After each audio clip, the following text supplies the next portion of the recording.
صلاح الدین ایوبی. شکریہ جناب اسپیکر صاحب. یہ ایک بہت بڑی اہم مسئلہ ہے. علی محمد صاحب نے بھی بات کی اور اس سے پہلے یہاں پہ ایک ممبر نے بھی بات کی. ان الدین عند اللہ الاسلام, دین اسلام ہے اور یہ مذہب اسلام کا نام ہے. مذہب مطلب کیا؟ اسلام. اور یہاں ہر ایک کے جیب میں ایک فتویٰ ہے اور یہ مذہبی طبقہ کوئی ایسی چیز انہوں نے سمجھا ہے کہ یہ مذہبی طبقہ کوئی ایسی معمولی چیز ہے اور اس کے خلاف ہر ایک اٹھتے ہیں اور فتویٰ لگاتے ہیں اور کہتے ہیں کہ یہ دہشت گرد. ابھی آپ نے لبیک کو دہشت گرد قرار دیا اور کل جمعیت کو کر لو, پھر سپاہ کو کر لو, پھر اس کے کر لو. اس طرح امریکہ جو سب سے دنیا میں بڑے غنڈہ ہے اور اس کے ساتھ ناٹو کے اور پوری طاقت کے ساتھ ایک مذہبی طبقے کے خلاف افغانستان میں لڑے, 20 سال لڑائی میں کیا نتیجہ نکلا؟ اور یہ باتیں ایسے معمولی لینا ٹھیک ہے, بالکل میں کہہ رہا ہوں کہ آپ بھی عاشق رسول ہیں, علی محمد صاحب بھی عاشق رسول ہیں, لیکن یہ جو لوگ ہیں یہ 1000 ہے, 2000 ہے, 10,000 ہے, کتنے لوگ ہیں اور اس کے خلاف یہ عوام جو ہے یہ ملک کے بچوں کی طرح ہے. اور آپ کے بچے اگر کوئی خدا نہ خواستہ, میں تو شرارت بھی نہیں کہتا ہوں, اس کا اپنا مسئلہ بھی ہے, تو آپ نے مذاکرات کے ساتھ اس کے ساتھ بات کرنی ہے. اور آپ نے جو وعدہ کیا ان کے ساتھ, حکومت نے جو وعدہ کیا ان کے ساتھ, کہ وعدے میں کیا ہے کہ ہم نے, علی محمد صاحب ابھی کہہ رہا ہے کہ ایوان کو بلائیں گے اور ایوان میں یہ مسئلہ رکھ دیں گے. یہ وعدہ کب ہوا اور ایوان نے ابھی تک رکھا کیوں نہیں ہے؟ تو یہ جو ابھی اگر آپ کہہ رہے ہیں کہ بغاوت ہے, جو بھی ہے اس غفلت کی وجہ سے ہے, اور یہ غفلت اس پہ ڈالنا یہ میرے خیال میں ظلم ہے. جناب اسپیکر صاحب مختصر میں یہ کہہ رہا ہوں, ایسے باتیں کہ ہر ایک اس طرح اٹھتے ہیں اور کہتے ہیں کہ یہ دہشت گرد کس نے بنایا, تو آپ اس طرح یہ دہشت گرد یہاں پہ اس اسمبلی میں بیٹھے ہوئے لوگ ہیں جنہوں نے اس ملک کے امن کو تباہ کیا, جنہوں نے اس ملک کو لوٹا ہے. اور اس سے یہ آپ کی بات جو میں ایکسپنج کرتا ہوں اس کو. جی آپ نے جو کہا کہ یہاں بیٹھی ہوئی لوگ ہیں یہ دہشت گرد ہے, اس کو میں ایکسپنج کرتا ہوں. اور یہاں بیٹھی ہوئی لوگ جو ابھی لبیک پہ دہشت گرد کا فتویٰ لگائے, آپ اس کو کیوں نہیں ایکسپنج کرتے ہو؟ یہ اس نے جو اس پہ دہشت گرد کا فتویٰ لگایا, کر سکتا ہوں ہاؤس کی کاروائی کو نہیں, اس نے جو ابھی دہشت گرد کا فتویٰ لگایا ان لوگوں پہ, اس کو بھی ایکسپنج کر دے. تو اس سے جو ملک تباہ کرتے ہیں اس سے بڑھ کر دہشت گرد تو نہیں ہو سکتا ہے. ملک کے امن کو تباہ کر دے, ملک کی امن و امان کو تباہ کر دے. آپ سے میں پوچھتا ہوں یہ دہشت گرد نہیں ہے, کیا ہے؟ جناب اسپیکر ذرا سوچ سمجھ کے ہر ایک یہاں پہ بات کر لے. اور یہ جو عوام اس طرح ملک کیوں وعدہ کرتے ہیں, آپ ان کے ساتھ مذاکرات کیوں کرتے ہیں, کس اعتماد پہ کس پہ اعتماد ہوتا ہے؟ جب لبیک کے لوگوں کو آپ نے جیل میں ڈالا, کیوں ڈالتے ہیں؟ تو مذاکرات کر لیں. پھر یہی چیزیں ہماری ملک میں اپنے پارٹی کے لیے جو ہم کرتے ہیں, یہاں پہ ہم جو جلوس نکالتے ہیں, یہی بربادی تباہی ہم نے یہاں پہ بیٹھے ہوئے لوگوں سب نے کیا ہے, سب پارٹی والوں نے کیا ہے. یہاں پہ کیا ہوا؟ اسٹیشن کو, پولیس کو مارا, سب کو مارا. تو پھر وہ دہشت گرد نہیں ہے, یہ دہشت گرد ہے. تو یہ اسپیکر صاحب اس طرح نہیں ہونی چاہیے. ہر عمل کا رد عمل ہوتا ہے, ہر عمل کے رد عمل ہوتا ہے. تو آپ ایک ملک کے حکمران ہیں, سوچ سمجھ کے فیصلے کرنی چاہیے. بغیر سوچ سمجھ کے فیصلے سے ہر عمل کا رد عمل ہوتا ہے. یہ آپ پوری بھی نہیں کر سکتا ہے. یہ 1000 نہیں ہے, 2000 نہیں ہے, لاکھ نہیں ہے, یہ کروڑوں لوگ ہیں. یہ اس طرح نہیں ہے.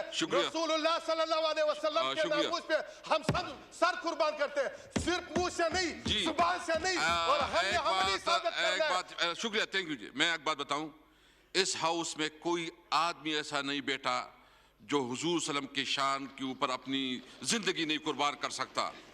ہم یہ دیکھیں, میں سب سے ہاتھ اٹھا کے چاہتا ہوں, ہم سب عاشقی رسول ہیں.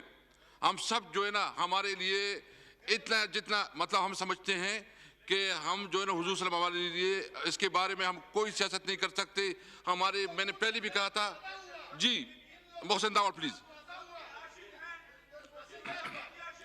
بہت شکریہ جناب اسپیکر صاحب. مختصر جی پلیز. اسپیکر نہیں, زیادہ اسپیکر بات تفصیلی ہے. بہت شکریہ جناب اسپیکر. جس طرح آپ نے کہا شروع میں کہ ہم سب عاشق رسول ہیں, اس میں دوسری کوئی رائے ہے ہی نہیں, لیکن افراد کو یا کسی فرد کو ہم یہ اختیار نہیں دے سکتے کہ وہ اپنے کسی بھی مطالبے کو منوانے کے لیے تشدد پہ اتر آئے. یہ اختیار ہم کسی کو نہیں دے سکتے. اور دوسری بات یہاں پر جو ذکر ہوا, مجھ سے پہلا I don't know وہاں سے کس نے ذکر کیا, میں کیٹیگوریکلی یہ بات بتانا چاہتا ہوں کہ طالبان دہشت گرد تھے, طالبان دہشت گرد ہیں اور طالبان دہشت گرد رہیں گے. ہم اس کو کسی طریقے سے مذہب کے ساتھ نہیں جوڑ سکتے. جناب اسپیکر, مسئلہ ہمارا دوسرا ہے. ہمارا مسئلہ یہ ہے کہ ہم ایک ہی آگ سے بار بار کھیلنے کی کوشش کرتے ہیں.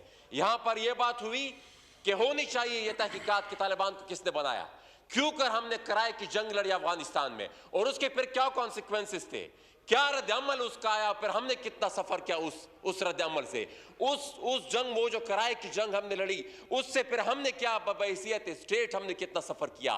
ان تمام باتوں پر ہم نے ابھی تک کوشش ہی نہیں کی کہ ہم اس چیز کو سمجھ سکیں اور اس چیز کی تحقیقات سکیں. بات آتی ہے TLP پر, ذرا اس کی بھی تو تحقیقات کر کہ TLP کس نے بنائی. ہم کیوں کر یہ جو ابھی جسٹس فائز عیسیٰ صاحب سفر کر رہے ہیں, ایک ریفرنس جس کا ہم وہ سامنا کر رہے ہیں, وہ کیوں سامنا کر رہے ہیں, وہ اس لیے کیونکہ وہ تہ تک پہنچ گئے تھے اور اس نے بتا دیا تھا کہ کون اس چیز میں ملوث ہے, کس نے بنائی تھی یہ TLP. دیکھیے جی, سیاسی نظریات کا ہر ایک کو حق حاصل ہے اس ملک کے آئین اور قانون کے مطابق, لیکن پھر اس حد تک پہنچ جانا کہ آپ پھر دوسروں کی زندگی کو مفلوج کر دے, پھر آپ دوسروں کی جو آپ پر روڈ اپ کو بند کر دے, آپ پر تشدد پر اتر آئے, اس چیز کی کسی کی بھی کسی صورت پہ اجازت نہیں ہونی چاہیے. لیکن ہمارا مسئلہ یہ ہے کہ ہم معمولی سی سیاسی گینز کے لیے, چھوٹی موٹی پولیٹیکل ویسٹرن انٹرسٹ کے لیے ہم استعمال کرتے رہے ہیں. ہم نے طالبان کو بھی استعمال کیا, ہم نے افغانستان میں بھی اس کو استعمال کیا, اور یہاں پر جس طرح ابھی بات ہوئی کہ پارلیمنٹ میں بحث نہیں ہوتی, جناب اسپیکر آپ بتائیں, میں مختصر کر رہا ہوں, آپ علی محمد خان صاحب بتائیں. آپ کا پوائنٹ آ گیا. نہیں علی محمد صاحب جسٹ اسپیکر صاحب جسٹ کوئک, آپ کوئک اس کو رسپونڈ کریں, کوئک دیتا ہوں جسٹ. سر میں یہ کہنا چاہتا ہوں, میں یہاں پہ ہم آرام سے گفتگو کر سکتے ہیں اگر ممبران چاہیں, اگر میری بات اگر یہ سن لیں, کیونکہ ان کی بات ہم سننے کے لیے تیار ہیں. یہاں پہ لڑنے مرنے کے لیے کوئی نہیں آیا. دیکھیں, جو ختم نبوت کا ایشو ہے, جو عشق رسول کا ایشو ہے, اس میں تو کوئی دو رائے نہیں ہے. اس میں بھی کوئی دو رائے نہیں ہے کہ جو ہماری یہ دوست جو TLP کے جو ایک سیاسی جماعت تھی وہ نکلے, وہ عشق محمد صلی اللہ علیہ وسلم میں نکلے. لیکن صرف ایشو یہ ہے کہ جب لا اینڈ آرڈر کا مسئلہ پیدا ہوا تو حکومت کو سخت اقدامات لینے پڑے. باقی اس میں تو کوئی دو رائے نہیں ہے. جو تحریک لبیک والے نکلے وہ بھی محمد صلی اللہ علیہ وسلم کے عشق میں نکلے, اور ہم جو بات کرتے ہیں ہم بھی عشق رسول میں بات کرتے ہیں. لیکن یہاں پہ میں دوبارہ یہ کہنا چاہتا ہوں کہ حکومت نے کوئی ایسا فیصلہ خود نہیں کیا تھا. اور دوسرا دیکھیں, جب بھی کوئی آپ کی ملک کے کوئی سیاسی جماعت یا کچھ لوگ آتے ہیں, حکومت ان سے بات کرتی ہے. یہ کیسے ہو سکتا ہے کہ یہاں پہ کچھ لوگ آ کے بیٹھیں اور آپ ان کو کرش کر دیں یا ان پہ کوئی ایکشن کر دیں. جب زرداری صاحب کی حکومت تھی, قادری صاحب آئے, ان سے انہوں نے بات کی. جب میاں صاحب کی حکومت تھی, یہی لوگ TLP کے ہمارے دوست آئے, انہوں نے ان سے بات کی, انگیج کیا. ہماری حکومت میں دو بار ہی آئے.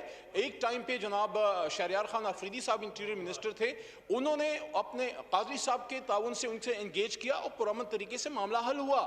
دوسری بار جب یہ آئے ہیں تو انٹیریئر منسٹر بریگیڈیئر اعجاز شاہ صاحب اور قادری صاحب نے پھر انگیج کیا. یہ ہمارے پاکستانی ہیں, ہمارے بھائی ہیں, یہ کوئی دشمن نہیں ہے, کوئی دہشت گرد نہیں ہے جو ادھر آئے تھے. ان سے بات ہوئی. لیکن میں نے دوبارہ آپ کو یہ بتا رہا ہوں کہ بات وہاں پہ ہوتی ہے اور ہوتی رہتی ہے جہاں پہ کوئی بات آپ کی سننے کے لیے تیار ہو. ہم نے ان سے نیگوشیٹ کیا اور ان کو یہی بتایا گیا قادری صاحب کی طرف سے, 7 گھنٹے ان کے ساتھ مستقل نیگوشیٹ کیا کہ ہم آپ کا معاہدہ لے آئیں گے. کوئی ایسی بات نہیں ہے, کوئی کسی کا کوئی ظلم زبردستی کی بات نہیں ہے. ہاں, اس بات پہ سب ایگری ہیں, پورا ایوان ایگری ہے کہ کوئی جتھے کو اجازت نہیں ہے, کسی کو اجازت نہیں ہے کہ بزور طاقت, بزور شمشیر یا کوئی پریشر ڈال کے حکومت وقت سے اپنا فیصلہ منا سکے. آپ اپنی بات رکھیں, حکومت اپنے معاملات دیکھے گی اور اس کے بعد اس پہ جو مناسب ہوگا فیصلہ کرے گی. دوبارہ یہ کہنا چاہتا ہوں کہ عمران خان ہو, زرداری صاحب ہوں, یا میاں صاحب ہوں, یا آپ ہو, یا میں ہوں, یا کوئی بھی ہو, کی محمد سے وفات تو نے تو ہم تیرے ہیں. یہ جہاں چیز ہے کیا لوح قلم تیرے ہیں, یہ بات ہی ختم ہو گئی. ہم سب جی ہم سب عمران شاہ صاحب غلامان پلیز.